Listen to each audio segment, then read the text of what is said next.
Since time immemorial, poetry has pleased us. It has swayed our feet, it has moved our heart, it has done certain things which we even cannot describe in words. So, poetry is more than all these things. Let's learn what poetry exactly is. Poetry is a form of artistic expression that uses language and literary techniques to evoke emotions and convey ideas and create vivid and imaginative imagery. It often employs rhythm, meter, rhyme, and other stylistic elements to create a unique and aesthetically pleasing arrangement of words. There are different definitions of poetry.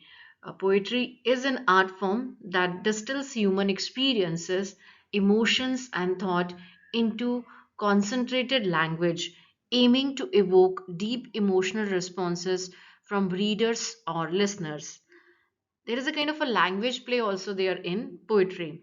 Poetry is a playground for language. For example, they play with the different form of grammar also, but even for example the word, for example detergent memory, where words are chosen and arranged with precision and creativity to create aesthetic, rhythmic, and sonic effects.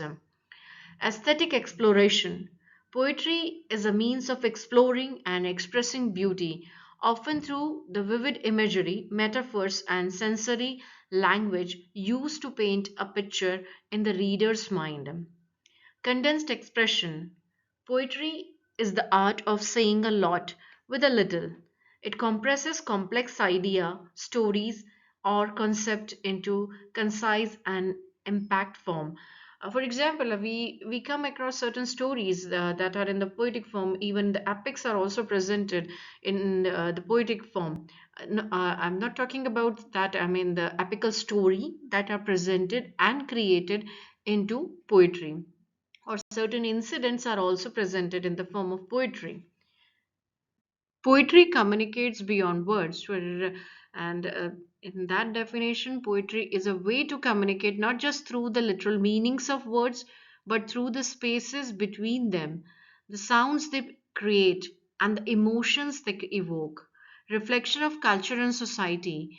Poetry serves as a mirror to society, reflecting its values, beliefs, struggles, and aspiration through the lens of artistic language. For example, in the poem of Pablo Neruda, we come to know about Spanish culture. Or in the poem of Wisława Szymborska, we come to know about Polish culture, or even Czesław Malos, we come to know about Polish culture. Exploration of ambiguity. Poetry thrives on ambiguity and invites reader to engage with multiple interpretation, encourage them to ponder, discuss the layers of meaning within a poem. Timeless expression. Poetry is a timeless mode of expression that transcends eras, cultures, connecting people across time and space through shared human experiences. Poetry challenges readers to engage deeply with language, fostering critical thinking and inviting them to analyze and interpret the interplay of words and ideas, as in the poem, as in the works or as in the writing of modern poets like T.S. Eliot, Ezra Pound, and many other poets. Their poetry is quite intellectually challenging to the reader. It helps to enhance their critical thinking also. There is a kind of a cathartic or therapeutic effect of reading poetry also, as well as writing poetry. Some of the poets even stated that poetry has a kind of a healing on them. It helps them to recover from their down emotions. Poetry can provide a therapeutic outlet for both poets and readers, offering a safe place to confront and process emotions and experiences. Capturing the unseen. Poetry has the ability to capture the intangible, making abstract concepts, emotions, and sensations palpable through the power of metaphor and symbolism. Revolution of expression. Poetry can be revolutionary act, challenging social norms and pushing boundaries by giving voice to marginalized perspectives and advocating for change. Emily Dickinson. If I read a book and it makes my whole body so cold, no fire can warm me, I know that is poetry. Robert Frost. Poetry is when an emotion has found its thought and the thought has found words. Langston Hughes. Poetry is the human soul entire, squeezed like a lemon or a lime, drop by drop, into atomic words. Pablo Neruda. Poetry is an act of peace. Peace goes into the making of a poet as flour grows into the making of bread.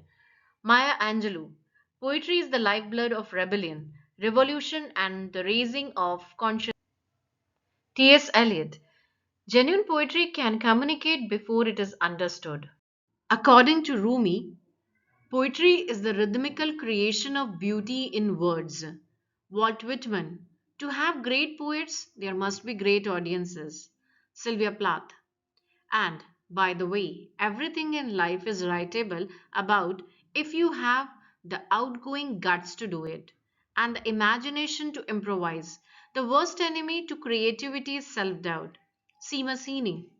I can't think of a case where poems can change the world, but what they do is they change the people's understanding of what's going on in the world. Allen Ginsberg. Poetry is the one place where people can speak their original human mind. It is the outlet for people to say in public what is known in private. William Wordsworth. Poetry is the spontaneous overflow of powerful feelings. It takes its origin from emotion recollected in tranquility. There are different definitions that we have learned so far. Now we are going to learn what is poetry and how it is different from prose. There are certain features which are there in the poetry that makes it distinguished from the prose, and these poetic features are need to be learned. First of all, there is rhyme, that is the repetition of similar or identical sound at the end of words or within lines of poetry. Rhyme create a musical quality and it helps us to remember them. For example, even in the nursery rhyme, twinkle, twinkle, little star, how I wonder what you are, like that, there is a kind of a rhyming is there. Or even in this line, for example, I wandered lonely as a cloud that floats on high over vales and hills, line from Daffodils by William Wordsworth.